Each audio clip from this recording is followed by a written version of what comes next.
Today's sponsor is Advancement Courses. Stay tuned at the end of the show for a special coupon for 20% off any of their grad level professional development courses. The 10-Minute Teacher Podcast with Vicki Davis. Every weekday, you'll learn powerful, practical ways to be a more remarkable teacher today.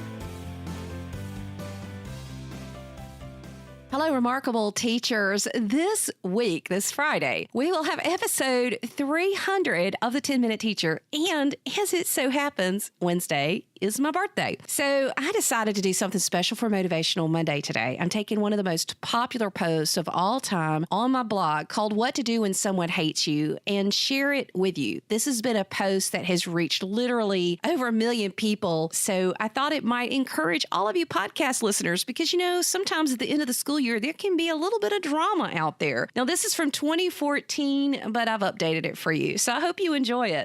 What to do when someone hates you. There's one way to avoid criticism. Do nothing, say nothing, and be nothing, says Aristotle. Criticism comes with breaking new ground.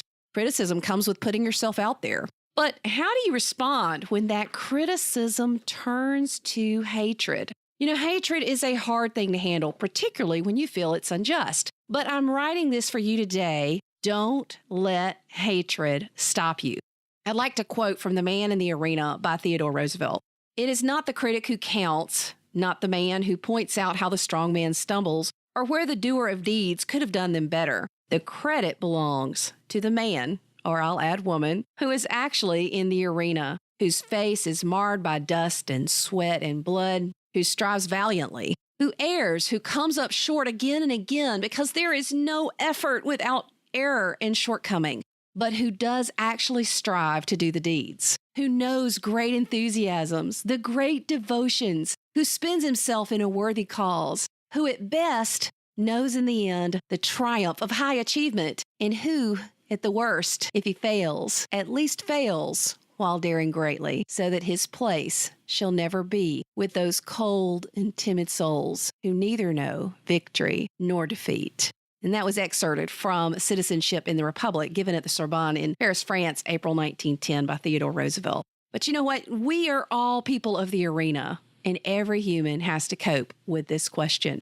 What do you do when someone hates you? Hatred is a hard thing to handle. Us humans, we usually possess a me-centric view of the world. We've all seen two good people who can have vastly different opinions. It happens. No matter what you do, how kind you are, anything else, I promise you this, in your humanness, you will attract haters. No way around it. Haters are an inevitable part of life. If you're accomplishing anything of worth, you can decide what to do with it. It will also shock and surprise you just how long some people will nurse hatred. It can be years later and they're still hanging on to something you barely remember. So here are the tips. Tip number 1, not every criticism is motivated by hate. A person giving you constructive criticism wants to help you improve and become better. So listen to it. But a hater wants to hurt you and really wants you to die. Determine if love or hate is the basis by who gave you the criticism and how it is given. What was the intent, help or harm? But I'd like to ask this question. Why do we notice the negative so much? You can be in a crowd of 10,000 and give an incredible speech, and one critic blasts you on their blog or on Twitter, and what do you notice? You don't see the 100 positive tweets. You see the one negative, I promise you. You can captivate your whole classroom, but one student has decided to dislike you. You don't relish 29 joyful, happy learning kids. You languish because one student, and their parents usually, don't like you. I've been there, and goodness, it's hard when it happens. But we need to understand critics' math. Now, John Acuff talks about the phenomenon of critics' math in his book, Start, Punch Fear in the Face, Escape Average, and Do Work That Matters. And he calls it, like I said, critics' math. Now, here's what John said. Here's the formula. 1 insult plus 1,000 compliments equals 1 insult. Now, what does that mean? And let's look at this example. John goes on to tell the story of Larry David, the inventor of the hit show Seinfeld. Well, Larry David went to New York and went to a ball game. And when the organizers spotted Larry in the crowd, they showed his picture on the big screen and played the Seinfeld theme song as the entire stadium stood and applauded. And after the game, as Larry walks to his car, a stranger drove by, rolled down his window and yells, and pardon what I'm about to say because I'd never let somebody say it in my classroom, but I did write it, so here we go. This stranger drove by, rolled down his window and yells, "Larry, you suck." Well, which does Larry remember later? You know what Larry remembered? He remembered the one stranger. Are you kidding me? One rude person can erase 49,999 people giving you a standing ovation. It doesn't make sense.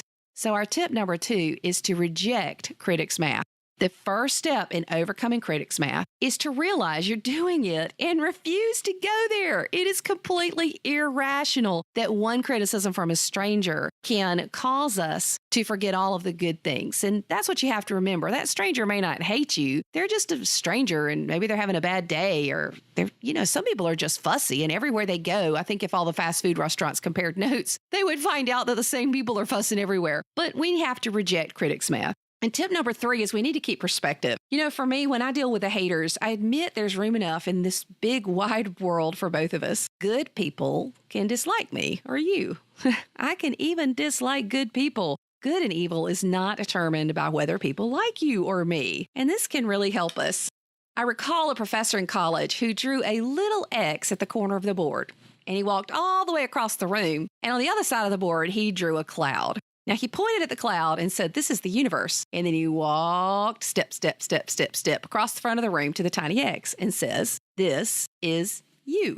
And he turned around to the whole class. And then he said something profound. Notice that you, as he pointed at the X, and then he walked all the way back across to the cloud, are not at the center of the universe. And then he pointed at the cloud. And I have to say, I do use this with my students too. So we need to understand we're not at the center of the universe. But tip 4, we must center our thoughts in healthy ways. So we're not the center of the universe, but we can choose to center our thoughts daily. When hate rears its ugly head, it hurts, and yet it can get easier with time. Focus on your goals. We've got to get things done in life, and we just can't stop when we have things go wrong. Tip number 5 is focus on the likers, not the haters. So stop focusing on the futile, making the haters like you. And hopefully you don't have too many, but I think every one of us probably has one or two. Focus on the people who like you. Spend time cultivating relationships with those who like you. Perhaps they'll come to love you and you them. Focus on helping and serving others and being kind, and choose to ignore those who may be speaking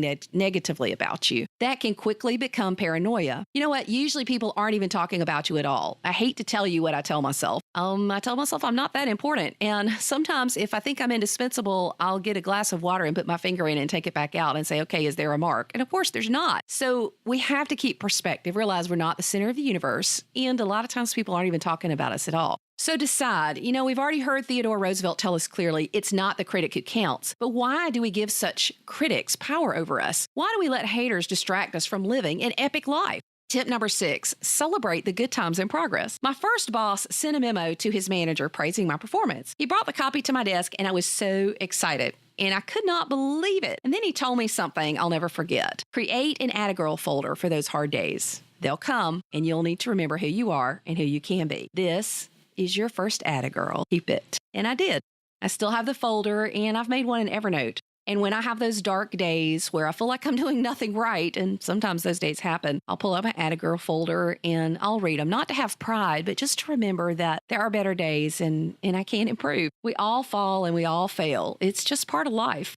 Tip number 7 is to keep moving forward. Failure only becomes permanent if we stop trying. It becomes success when we learn from it. It also helps to remember the good days when the bad days come. But let's be clear about the difference between failure and criticism. Criticism is not failure. Having a hater is not failure. Being criticized and having a hater is part of being human. And if you're going to do anything really epic, you will get critics and you will get haters. And you should be glad because it means you're doing something. Sweet revenge. Dr. Phil Adler, my favorite professor, always talked about racism and sexism and how to overcome it. And it was very helpful because at the time when I was at Georgia Tech, there weren't a lot of us women there. And it was helpful because that was kind of a different environment for me. He would tell us that there were people who would not want us to be included in conversations because of our gender or race if we were a minority. He said, be so good they can't ignore you. The best revenge is success and proving them wrong. Ever since that moment in class, I've repeated this thought when faced with a hater of me or my gender. I really work hard to have success and letting that be the revenge. And then also when they come back, just being kind because, what good does it do to have revenge? That's not something I'm going to do. So tip number 8 is to be excellent in your work. Your best revenge against haters is to prove them wrong, succeed, and work your best to do a fantastic job at whatever you're called to do.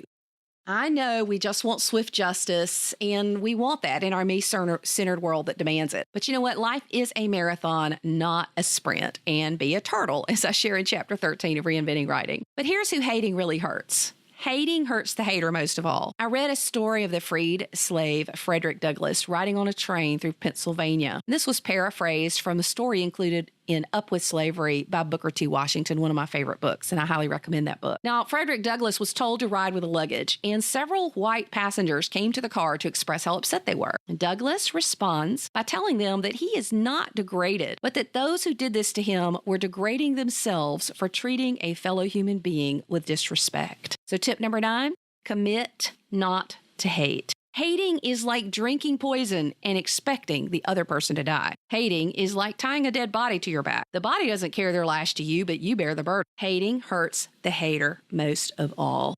When you're bothered by a person's hate, it gives them power over you. They can rejoice because they ruined your day. Their purpose is to wound you and to cause you pain, and they would probably only be happy if you were dead. Since there's nothing you can do to make them happy, you have to learn to live with it. So tip number 10 is to live life and live it with all you do. Don't just live, thrive, and succeed and enjoy your life. Fulfill your mission and spend time loving the 99.9% of people who don't have a problem with the fact you're breathing air at this moment. Life is too short to make a big deal of a small person, and hate does that. It has a way of making a person smaller and more incapable of success. So my friends, forgive and move on.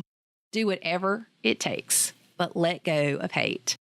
If someone hates you, sing the song from Frozen and let it go. Haters are gonna hate. The question is, what will you do about it?